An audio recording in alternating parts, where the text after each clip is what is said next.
Aujourd'hui, nous sommes à la troisième phase de l'opération Ndobo. Jusque-là, les échos sont négatifs.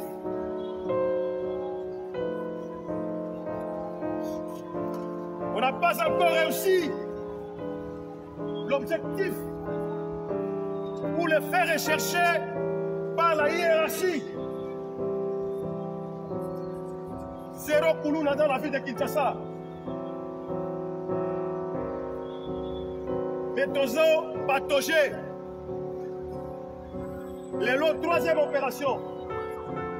La Moï. Le commandant sous-siège de police. Le commandant commissariat de police. Bino batobo fandi na Koulouna bisika moko. Koulouna zana lola te. Koulouna fandi na sous-commissariat. Na zone ya compétence ya yo commandant sous-commissariat. Koulouna fandi na zone ya responsabilité ya yo commandant commissariat de police. Koulouna fandi na zone ya responsabilité ya yo commandant district. Tu n'es pas commandant district que seulement au bureau. Tu n'es pas commandant district seulement dans la Jeep.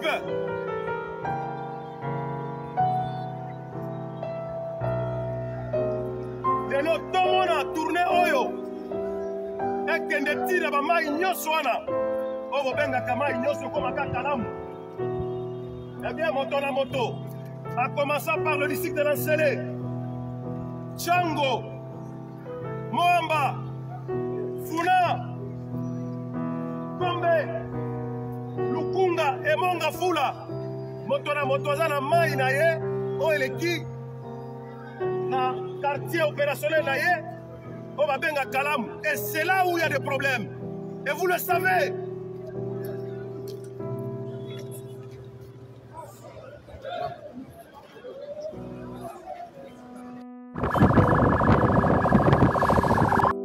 Vous êtes sur IADIMA Télévision, bonjour et bienvenue à la une des actualités en République démocratique du Congo. Il s'agit de la lutte contre la délinquance des Koulouna, des bandes de jeunes criminels responsables de violences dans la capitale Kinshasa qui prend une tournure inquiétante. Récemment, près d'un millier de délinquants ont été arrêtés lors d'opérations policières et plusieurs dizaines d'entre eux ont été condamnés à mort à l'issue de procès expéditifs. Cette vague de condamnation a été suivie d'une déclaration surprenante du ministre de la Justice, garde des Sceaux, qui a affirmé que le peine capitale serait effectivement appliqué.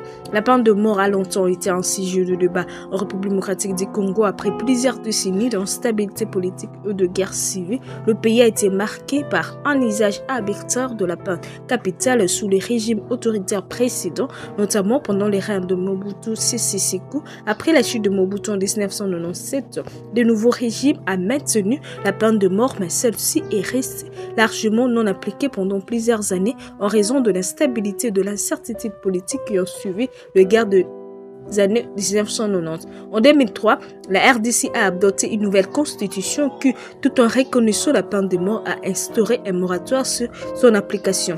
Cependant, des condamnations à mort ont continué à être prononcées même si les exécutions elles-mêmes étaient suspendues. Le moratoire est resté en place jusqu'en mars 2023 lorsque le gouvernement congolais a officiellement levé cette suspension permettant de prendre des peines capitales exécutables à nouveau. Les phénomènes de Koulouna a pris de l'ampleur au cours des dernières décennies à Kinshasa. Ces bandes de jeunes délinquants sont impliqués dans des actes de violence tels que de vol à main armée, des extorsions, de meurtres et des attaques contre les forces de l'ordre. Leur influence a été exacerbée par le problème socio-économique du pays, notamment la pauvreté, le chômage élevé de jeunes et la faiblesse de l'état des droits dans certaines régions. Les autorités congolaises confrontées à cette violence croissante et à une insécurité de plus en plus présente dans les grandes villes ont lancé des opérations de police pour éradiquer ces groupes criminels. Ces opérations étaient accompagnées de mesures répressives dont des arrestations massives et ont abouti à des procès expéditifs pour de nombreux suspects. De peine de mort prononcées dans ces contextes s'inscrivent dans une volonté affichée par les gouvernements de rétablir l'ordre et de montrer sa fermeté face à la délinquance. L'annonce du ministre de la Justice selon laquelle une peine de mort serait appliquée a provoqué de vives réactions. Les organisations internationales de défense des droits de l'homme comme Amnesty International et Human Rights Watch ont exprimé leur inquiétude face à ces durcissements de la répression. Elle souligne que la RDC, malgré la levée du moratoire, demeure confrontée à des problèmes structurels dans son système judiciaire, notamment la corruption, le manque de ressources et l'absence de garanties procédurales adéquates. De plus, le défenseur des droits humains s'inquiète du fait que ces condamnations à mort surviennent à la suite du procès expéditif, souvent caractérisé par une absence de garantie pour une défense équitable. Dans ce contexte, le risque d'erreur judiciaire, de traitement inhumain ou de discrimination à l'encontre de certaines populations vulnérables est élevé. Le système pénitentiaire congolais, déjà surchargé, fait face à de graves problèmes de surpopulation, de mauvais traitements et des conditions de détention déplorables selon les rapports des ONG. Les prisons du pays sont souvent incapables d'assurer un traitement adéquat de détenus, ce qui aggrave encore les violations des droits humains. Dans ce cadre, l'exécution de peine des morts au lieu de soulager le système carcéral pourrait au contraire exacerber le problème car elle ne fait qu'ajouter une pression supplémentaire sur un système déjà défaillant. La situation actuelle en République démocratique du Congo illustre un dilemme complexe entre la volonté des autorités de restaurer l'ordre public et le respect des droits fondamentaux des individus. Alors que la répression de Koulouna peut sembler nécessaire face à la montée de la violence, la levée du moratoire sur la peine de mort et l'application de peines capitales à l'issue de procès expéditifs soulèvent de sérieuses questions ethniques et juridiques. Pour une réponse efficace, soit apportée, la RDC devrait non seulement réformer son système judiciaire et pénitentiaire, mais aussi s'attaquer aux causes profondes de la criminalité, telles que la pauvreté et le manque des perspectives pour le jeune.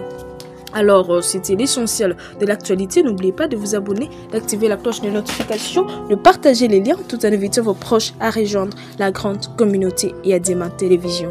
Encore une fois, merci pour votre confiance et merci pour la fidélité. Aujourd'hui, nous sommes à la troisième phase de l'opération Ndobo. Jusque-là, les échos sont négatifs.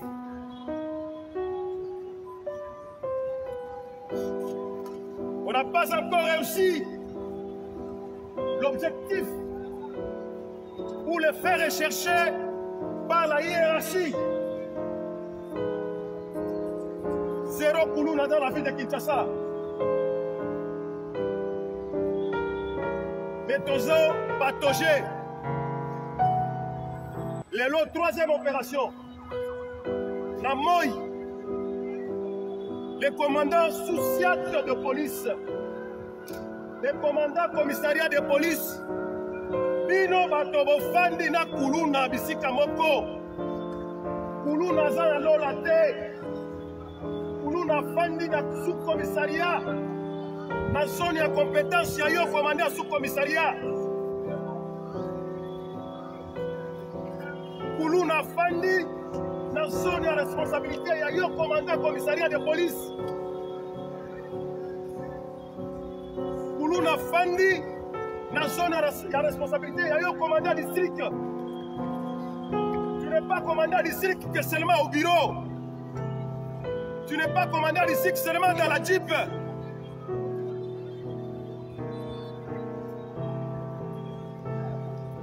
Lelo tomo na tournée oyo. Ekende tira ba mai nyonso wana oyo bengaka mai nyonso koma kaka lamu.